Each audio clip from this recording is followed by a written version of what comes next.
So, welcome guys, it's Andy and Simon here from D6 Evolution. Hello. So today we're talking about the Inquisition. They are the Inquisitors here to purge the heretics. And I have found 3 crazy combos with this new index which has come out, and I want to share them with you guys. But first we're going to take a quick overview of the codex. I'm going to tell you all the cool things in it, and then we're really going to focus on some of these absolutely bonkers things I've found. Yeah, I think we should start going through like a few of their sort of abilities and what they can do. Yeah, I really made you laugh this morning when I told you about them, didn't I?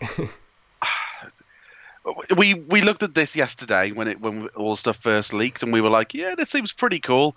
And then we took a moment to have a look through some of the other stuff, and we were like, we can do stuff with this. Yeah, we can do some silly things with this. Yeah. So I think basically it's a new addition to the soup. Inquisition is not really meant to be a standalone army, but actually the ally rules, which we're going to go over in a second, really mean that you can ally this in effectively with any Imperium faction in the game, and it is a welcome addition to the soup. Correct. Yes. It is. So let's kick things off. Let's talk about the allying rules quickly. Okay, so let me go find the page. But while we're doing that, Andy, do you want to talk about how the Inquisitor slots in with the rest of the Imperium army? Yeah, so it's fantastic. So if you're not taking an Inquisition detachment by itself, you can essentially take 1 Inquisitor. It's worded slightly oddly. My interpretation is you can take 1 Inquisitor per army. Yes. If you do take, otherwise, if you've got an Inquisition detachment, you can just take an Inquisition detachment, which is fine. Yeah, the wording is a little bit janky. We were trying to discuss this earlier, and it would have made a lot more sense if the wording had been 1 Inquisitor per army. That would have been the wording. However, the actual wording is 1 Inquisitor unit can be included in any other detachment without taking up a slot. Yeah, maybe that means you can take 3. I don't know. What do you guys think? But for me, I think the intent is it's 1. Yeah, I think the idea is you can take 1 and you can put it in any of your detachments, and it doesn't affect any of the abilities that you get for having your army battle-forged. Yeah, so I mean, that's the only bit which I wasn't entirely sure on in the codex. But the rest of it seems, it seems pretty well written apart from that, actually. So let's go over the Ordos traits you can get. We're going to focus on 2 of them here. You can either take Malleus or Xenos, because they're the ones which all these combos work with. So for Malleus, you can reroll hits and wounds versus Chaos and Demons, which is actually really cool because apart from Imperium, that's probably what most of the meta is at the moment. And yeah, pretty solid choice. Yeah, so if you're not fighting Space Marines, you're fighting Chaos Space Marines. Now, the poor Xenos, they really chose the wrong time for this because they get reroll hits and wounds against anything which isn't Chaos or Imperium, which is none of the meta at the moment. Yeah, unless you're still one of those diehard flyer armies out there, then yeah, sorry, this isn't going to help you any. This isn't going to make your times any easier, unfortunately. Yeah. Good. So my overall, we're going to quickly go through the units. Just my favourite units actually, and some of the ones which I think are worth talking about.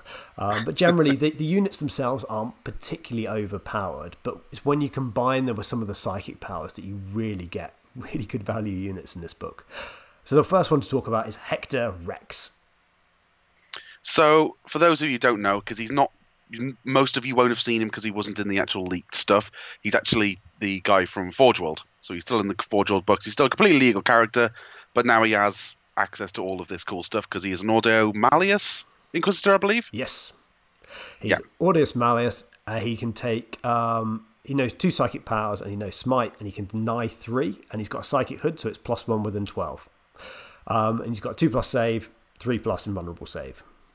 Pretty sweet. He's 110 points and he can teleport. So what you'll probably find is that the Inquisitors, they find it hard to get where they need to get because they're only running around because they're only tiny humans. So actually the fact he can teleport is brilliant. Now, because he's Order Malleus, if he takes a Warlord trait, because he hasn't actually got one, even though he's a named character, he can take the Warlord trait for knowing an extra psychic power, casting an extra psychic power, and denying an extra psychic power.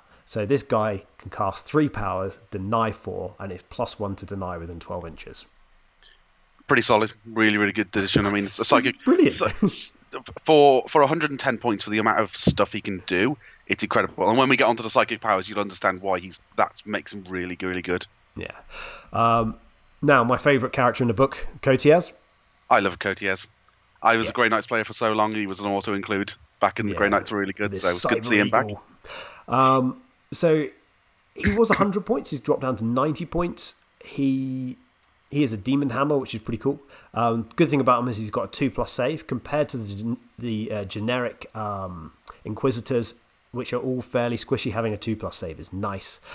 Now he's got the I've been expecting you not stratagem ability, which is really cool. It's effectively it's an Auspex scan, but it doesn't have the 12-inch range. So it's got unlimited range Auspex scan, which you can use as many times as you like in any phase. So if they keep dropping down units, you just keep shooting them.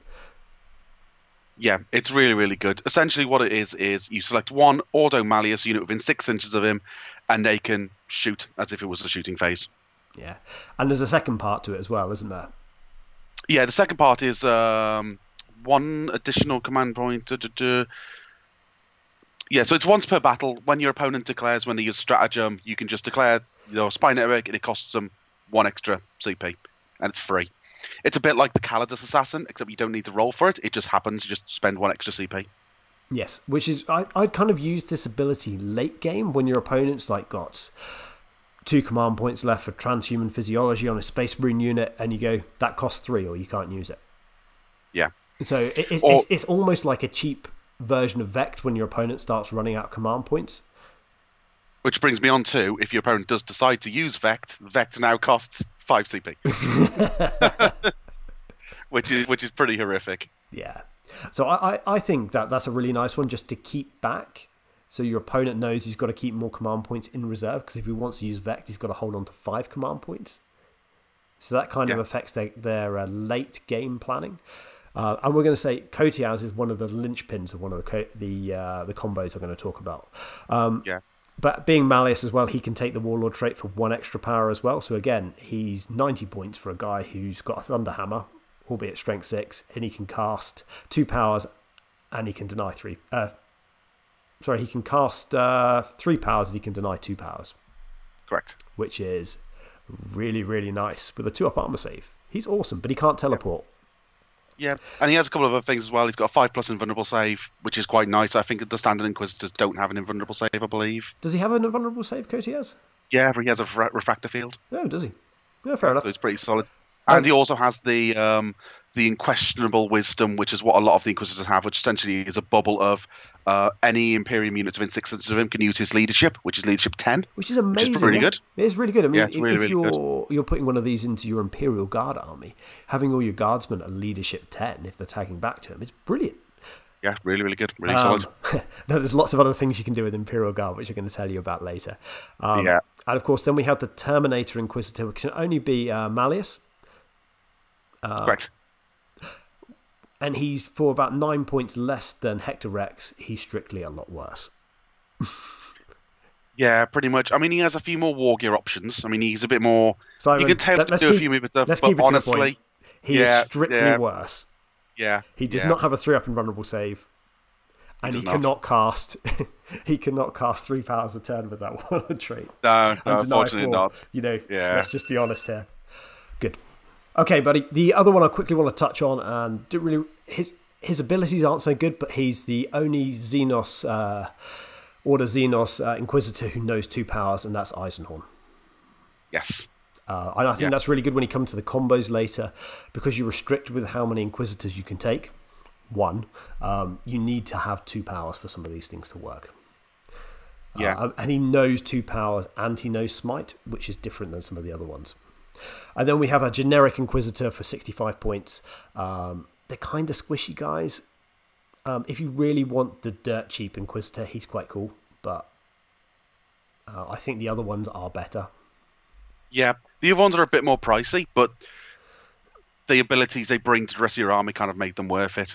Yeah, I mean, if you just want a generic Inquisitor you can take one Warlord trait to essentially get Core of Sequilla, where you get command points back, your opponent's command points back on a 5+. If you just want the cheapest option to do that, he's probably it. Yeah. So I think he definitely does have his place, and I'll probably be trialing him out, but I do like the slightly more robust Inquisitors who can cast a lot of powers as well. Other ones to talk about is the Jacaro Weaponsmith. I'm probably pronouncing this terribly. That's about right, Jacaro. Yep. So he can reroll hits. He can basically give this ability to another friendly Inquisitor unit to either reroll its hit, its wound, or both a hit and wound. And it's completely random which one of those it is. But in general, I think it's going to be really good, that is. Now, they're all pretty good. I mean, all they were 38 really points solid. and have gone down to 22 points. Yeah. So I think there's definitely some play. You can only take them in units of 1, and they essentially have a 24-inch missile launcher. It's flat 3 damage, but 24 inches. So they're pretty good. He's a character. He's a character as well, so he can't be targeted normally, which is quite nice. Yeah. And then we have the Acolytes, which have the same stat line as a 4-point Guardsman, but cost 8 points. Yeah. And they can't take orders. No, they cannot take orders. They can take a bullet for their Inquisitor, but that's their kind of. That's literally all they're good for. Yeah. That's great. They're utter garbage, guys. There is actually one use I'm going to come up with at the end, which you can use them for, and that's it. There's Demon Hosts as well, which they're all right, but they're not great. So let's talk about the really cool stuff. Let's talk about the Warlord traits, because there's some really quite interesting ones in there, isn't there? There's a few actually really good ones here. There's we'll go through them, I suppose. Do you want to start? Should we start at the beginning? No, let's just talk about which ones I like. All right, go on then. Which one do you like the best? I know which one. So the ones which I thought were okay was the +1 invuln. That's not bad. Yeah. To be honest, your Inquisitors only come with a 5-up invulnerable save, so boosting it to a 4-up invulnerable save is not great. But it's okay if you can't think of anything better to do. Now, some of the more fun ones, you can have the No Escape, which is it's effectively like a Master of Snares from the White Scars. You can't fall back unless your opponent rolls under a 4. Yeah. Sorry, unless you roll under a 4, because you can re-roll it yourself, so it's great. But it's not quite as good as the White Scar one because the Inquisitor's not as mobile, and they tend to be very squishy. And you can't take it on any of the good characters. Yeah, the problem is it's restricted to Ordo Hereticus, which itself isn't. Yeah, it's not great. So, but I mean, it's not bad, but it's. And you can heroically intervene 6 inches as well, but your characters aren't that great in combat. Yeah, I mean, it'd be really cool if it was on one of the Order Malleus ones, so you could put him on Hector Rex or something like that. Could definitely see that be worthwhile then. Yeah. But on a standard Inquisitor, he'd be like, "You're stuck in combat with me," and we go, "Well, I'll just kill you then." It's just, I mean, it's not very good. Now the other ones are good. The Order Xenos one, which effectively getting command points back, your opponent's command points back on a 5+. Solid, nice. I think that's amazing. For 65 points, getting that in your army with some clutch psychic powers. Yeah, there's no reason not to take that unless you've got another way of CP farming. I expect that to be in nearly every army where they don't already have a way of CP farming. Yeah, there's no reason not to take that.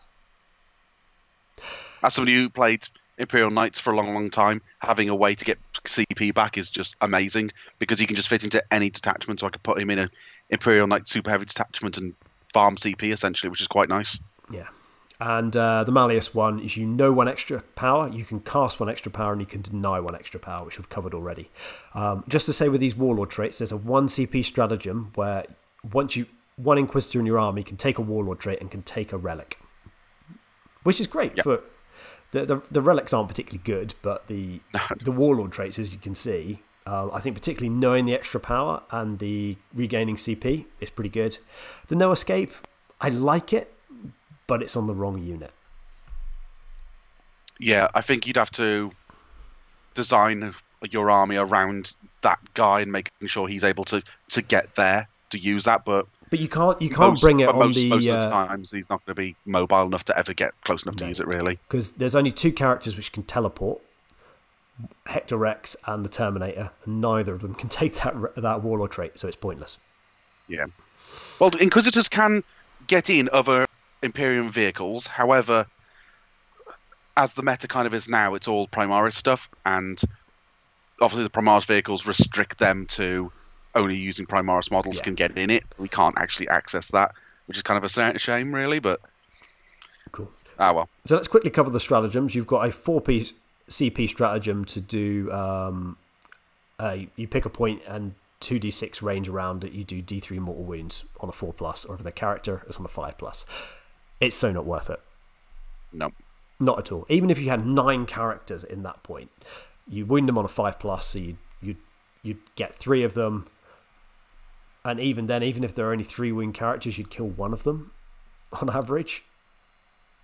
Out of those 3 that you actually got to actually roll for the d3 mortal wounds on. So it sounds good and all, but it's just not. Yeah, it's a lot of CP. It's a lot of CP. Yeah, the next one, Inquisitor's Mandate. Amazing. We've covered it already. You get a Warlord trait and a relic. Amazing. Yeah, really good. Seize for Interrogation. I love this one. If you manage to kill a character within 3 inches of an Inquisitor, you get a CP.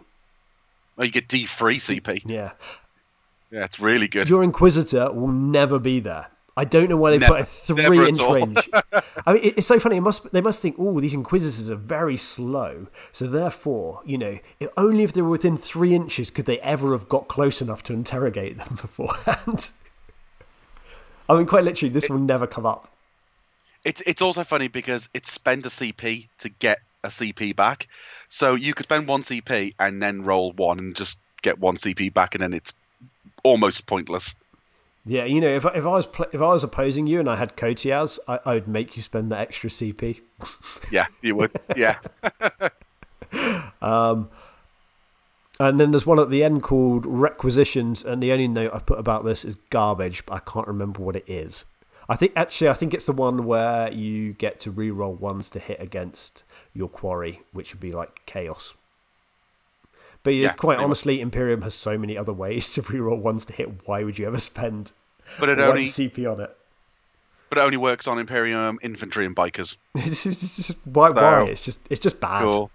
Yeah. Okay. Yeah, there's nothing super impressive about it. Right, we've got the relics. Generally, guys, they're not very good. You have a -1 to wound relic, which is kind of okay, but given that you're putting it on a toughness 3 character, you're still going to get wounded on 4s. It's just, it's okay if you can't think of anything better to do, but it's not that good. And you've got 1 for biocorrosive weapons where you wound on a 2+, but most Inquisitors have 2 few attacks and they're all strength 3. It's not going to do much. Yeah. You're not going to be spending a lot of points on a Inquisitor to give it weapons where that's going to make a big difference for you, to be honest. None of them are combat monsters. They're all very squishy. No. Why you take Inquisitors is this next section here, and it is these psychic powers which make them stand out, and these are some of the best psychic powers in the game, I think. Now, in our last video, me and Lewis were talking about Space Marines and ways to beat Space Marines, and one of the things I talked about was either you have ways to ignore Overwatch, or you go home, because you cannot charge, particularly Iron Hands. You can't charge, you can't charge aggressors. You can't charge assault centurions with the flamers and hurricane bolters. It just doesn't work. So you've got to have ways to ignore Overwatch. And what came out the next day after we did the video? It's brilliant. Warp Charge 6, Terrify, -1 leadership, and no Overwatch. It's insanely good. 18-inch range, so it's actually got like a really decent range on it as well. Okay. And this is what I'm talking about. These Inquisitors just give you a little toolbox of tricks you can use. Now, it's on the target unit rather than on yourself. So the only interaction between that, I guess, is Tau, because Tau Overwatch, don't they, like they're getting fired at as well when they do the greater good. So even if you cast it on a unit, you go on, you're the Tau player. Yeah, so essentially the way this would work is you would just cast this power on the nastiest unit, like something like Broadsides or Riptide's a really good example. and then charge something else. Yeah. Like drones, for instance, because the unit you're charging can't Overwatch, but everything else can still supporting fire. Because they're all overwatching. They're all supporting fire as if they're getting charged as well. Yes. Yeah. Yeah. So it's good, but just remember Tau. And I think Simon's got the right approach to this. Psychic Fortress. No morale test within 12. Now, this works on all Imperium units, doesn't it? Correct. Yeah. All Imperium units. Good. So, Astra Militarum, Fearless Blobs. We've kind of covered this with like the Salamanders stratagem, where that's just having just the Imperium keyword is ridiculous. Yeah. Like, it's flat out just all Imperium, so it's so good. So well, good. It's just being fearless. It's Warp Charge 4, no morale tests, which it's nice. Yeah. Now, the other ones that there's Dominate, Warp Charge 6, within 12 inches and not a vehicle. You can take control of an enemy unit if you equal the leadership on 3d6 or get higher than it. Yep. So you can either make a shooting attack or a one close combat attack. Yeah. It's okay, it's all right. Guys. It's just okay. The reason being is that everyone... The way to make this not work effectively if you're playing against it is you just put... Like, if I was casting it on your Riptide, Simon, all you do is you put one shield drone within an inch of that Riptide. Now, when I get hold of that Riptide, he becomes one of my units, and now it counts as being in combat because he's within an inch of your unit. So I can no longer shoot the Riptide. I can poke you with the Riptide's gun in close combat, but it's not going to do anything. I think the other problem with it is at the moment is the meta is very much Space Marine orientated. So most Space Marines are all vehicles, and obviously it doesn't work on vehicles. It only works on everything else, basically, which kind of sucks a little bit. But you know, it's all right. You know, if you manage to get one Grab Centurion or something, hey, happy days. But yeah, nah, I don't think it's going to be very good. The other ones... It's also really short range, like 12-inch range. You don't want your Inquisitor to be within 12 inches of your opponent unless you're really, really winning that game. Yeah. Now, the next one to talk about is Mental Interrogation. -1 to hit against a character within 12 inches. And if you equal their leadership on 3d6 or go higher, you get 1 CP. Originally, I thought... then I remembered we've still got Imperial Knights. Yeah. -1 to hit. So an Imperial Knights -1 to hit. Yeah. Yeah. That's pretty sweet. Yeah. So anything which becomes a character, this is actually quite good against. But in most matches, it won't be very good. But particularly against Imperial Knights, that's going to be amazing. And another decent way to CP farm as well. So if you get the power off and you roll 3d6 and you beat their leadership, you get free CP. Which is quite nice. No, it's a little bonus, but it's not. Yeah, I'll take a CP. Brilliant, but yeah, free CP. We'll take that. Now, this one's quite good. And Simon, read this one out. Psychic Purist. Okay, so it's called Psychic Pursuit. It's Warp Charge 7. I don't pronounce any of this right. No. We don't expect you to read the rules properly, do we, Andy? So, Psychic Warp Charge 7. If manifested, select one enemy character unit that only contains models with wounds characteristics of less than 10 and within 18 inches invisible to the Psyker. Then select one friendly Ordo unit within 6 inches of this Psyker. Until the end of your next shooting phase, that Ordo unit can target that character even if it's not the closest enemy unit. That's good. We're going to come back to that one because this can actually be quite funny. Yeah, there's something we discovered with this. Essentially, you pick an Ordo unit and they become a sniper, essentially. Yeah. And it's one we found a thing that makes this very, very good. Yeah. Then you've got the Malleus specific one, which is Warp Charge 6. What's that one called? Power Through Knowledge. And that's the one where you get a 5-up invulnerable save to everything to a unit within 12 inches. Yep, it's Imperium Infantry or Bikers. Yes, Imperium. So you've got to always look out for it. If it just says Imperium, it's fantastic because there's lots of things. So big units of guard and things like that. That's where this is going to really shine through. And we're going to show how you can stack the buffs on this to make this pretty crazy. It's also units, not models as well. So you've got quite a big radius for this bubble effect, which is really It's not good. a bubble effect. You just pick a unit. and Oh, the yeah, whole sorry, unit, yeah, sorry. So the whole unit gets it. Then you have a Ordos Xenos one, which is Warp Charge 5. Now, why this thing is Warp Charge 5, I do not know. And it's probably only because they don't really have many good units. Effectively, it's pretty much the same as the Salamanders one. You can only target... Is it units within 3 or is it within 6? Units within 6 inches. Units within 6 inches can't be targeted unless they're both the closest and visible. And it only works on Inquisition units. Yeah. Yeah. Now, what I'm going to show you later on is, you can see with the Salamanders, they put this on a top tier army, and it was crazy. Now, even putting this on what is probably one of the worst armies in the game, I'm going to show you how you can do something pretty crazy with it. Yeah, when we discovered that we could do this, we were kind of like, that seems a bit busted. But yeah, we'll talk about it. I think it's fun because it's a lower tier army. It's fun. Cool. It can have these abilities without it being too crazy. Yeah. And then we have the Ordo Hereticus one. What one's that called? Ascertainment is what it's called. Warp Charge 6. If manifested, select one enemy unit within 12 inches of the Psyker. Till the start of your next phase, subtract 1 from attack characteristics that are modeled in that unit. Then roll 2d6. If the total is equal to or greater than the highest leadership in that unit, until the start of your next phase, subtract 1 from hit rolls. So 1 less attack and -1 to hit. Potentially good. Yeah. Yeah. You're probably not going to get the leadership bit off to get the -1 to hit, but -1 attack. Yeah. Yeah, that's pretty sweet. And That's nearly nice. everything in this is Warp Charge 6. They're just like, let's just choose Warp Charge 6. Yeah, it's pretty good. Essentially nullifies things like Space Marines. When they charge, they get +1 attack kind of thing. No, It's it's amazing. Or if you cast it against a knight, for example, your knights really rely on multiplying their attacks by using their feet, don't they? So if you take 1 attack off a knight, it's a big deal. Because it's actually 3 attacks off a knight. correct.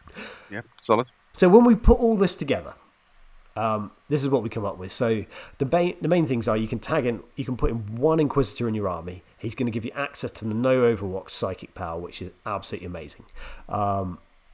You potentially can use the no escape warlord trait, but as we've said, your characters you can use it on aren't that great. Greyfax is okay.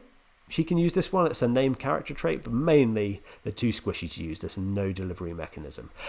Now, you can potentially cast 3 psychic powers and deny 4 a turn with one of the characters, with +1 to deny. And it gives all your units around them. You can be leadership 10, which is great for the lower leadership armies. And you also have a great way of CP regen as well. Yep. So that's great uses for a standalone Inquisitor. Now let's talk about the combos. Yes, let's talk about these. Okay, so the one thing we haven't mentioned yet is that the Inquisition have another Forge World unit, the Land Raider Prometheus. They do, yes. I think the designers forgot about this. I have a feeling they may have forgotten completely about the Forge World stuff, because the Prometheus is an Ordo unit, so you can take it in any of the Ordo factions. So you can take it as Malleus or Hereticus or Xenos if you wanted to. It's also got 2 quad heavy bolters. Yeah, so that's 12 shots each. So they're 12 shots -1, 36-inch range. And it has an Auspex, I think it's called an Auspex scan, which basically means it ignores cover. Yeah. So you have a Land Raider, which ignores cover with 24 shots. Yeah. We realised very quickly that there was a few things that we could do with this, because now we've got a tank that can be targeted for Ordos abilities. So let's talk about what I think is the funniest one first of all. You put Koteas next to a Land Raider Prometheus. Now, he's got a I've been expecting you. So say my Death Watch all come in from reserve. Now, this thing's got unlimited range, his ability does, and it can happen unlimited amount of times in the turn. So I deep strike down my first unit, he shoots 24 shots at me. I deep strike down my second unit, he shoots 24 shots at me. And then I deep strike down my last unit and he does it again. There's no -1 to hit. There's no... Yeah, it's just pick a unit within 6 inches of Koteas and it can just fire just at whatever keep arrives. Shooting at you. Yeah, it doesn't even give you a range. It's like whenever it arrives on the battlefield. Oh, cool, 36 inches away. Don't care, have 24 heavy bolter. 24 heavy bolt shots. Do you really want to deep strike another unit? Well, I'm just going to keep firing. Oh, you put them in cover. I don't care. You're chaos. I'm just going to reroll to hit into wound. So the other part of this little combo is you can put a Jacaro weaponsmith just behind. Sorry, it doesn't work for this one because it's Jacaro happens in the shooting phase only. Right. It'll happen for the other ones though. So I think the trouble is the Land Raider probably won't last long, but if you're playing against heavy deep striking armies in your meta, this thing is insane. It's pretty funny. Literally nobody expects the Inquisition. Nobody will expect that. It's so stupid. Cool. And right. If they try and do some silly stratagem to get around it, that cost you an extra CP at the same time. Yeah, and everything ignores cover as well. So even if you're playing against stuff that has like stealthy and things like that, it's just like nope, just ignore that. Just completely ignore that. Great, really good. Good, and Koteas is really good by himself. He knows 2 powers. It's brilliant. So the next thing is you have the Land Raider Prometheus again. Surprise! But this time you make it a Xenos unit. So you make it completely untargetable with that Warp Charge 5 power. Which also, part of that Warp Charge 5 power is that you can only charge it when it's within 6 inches. So things can't even deep strike in and get to this. Now, the second point is you put on the Psychic power that effectively makes it snipe characters. So you choose a character within 18 inches, and then you choose the Land Raider and go, okay, let's do it. So essentially what you end up with is a toughness 8, 24 shot sniper. Oh, and this is where you put the Jacaro, and you put the Jacaro weaponsmith next to him to reroll hits, wounds, or both. Yeah. So it becomes the world's largest sniper rifle, which can't be charged or targeted. Can't be charged or targeted. Yeah. Yeah, we thought the Salamanders issue was bad. I think it's amazing but this just goes to show you the lowest tier army. If you put one of these untargetable abilities into their index, all of a sudden this is the crazy stuff you can come up with. Yeah, I still prefer the Koteas one because it's just more amusing to me. But this will really catch some people out. Yeah, it only works against one character. You can't obliterate all the characters in one shot, but it's really good. No, but it's funny. It's more than anything. It's not something you're going to see in every single game, but I'm just going to fire at this character with this ridiculous tank for a turn, and you can't shoot me back. It's pretty good. We like it. Yeah. We think it's pretty fun. Okay, guys, so combo number 3, you go back to being Ordo Malleus again. I'm sure I'm pronouncing this wrong. Now, for this one, you only need 1 Inquisitor. So I would take either Hector Rex or I'd take Koteas. He needs to know 2 psychic powers. No, he only needs to know 1, actually. But 2 is better. So what he does is he casts the 5++ power onto some conscripts. And it works really well if you've got like 2 or 3 big units of conscripts. So 2 20-man units of conscripts.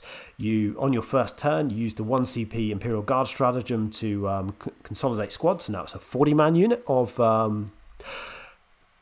conscripts. Now they get the 5++ power, so they've got an invuln. You can cast the other psychic power to make them fearless. The leadership 10 next to him anyway, so it doesn't really matter. But now you've got 40 guys with a 5+ invuln. Now you use the Astra Militarum psychic powers. If you want to get a little bit of fun with this, you can cast Psychic Barrier to give them +1 save. So now they're at a 4+ invulnerable save. And you can give Night Shroud to make them -1 to hit as well.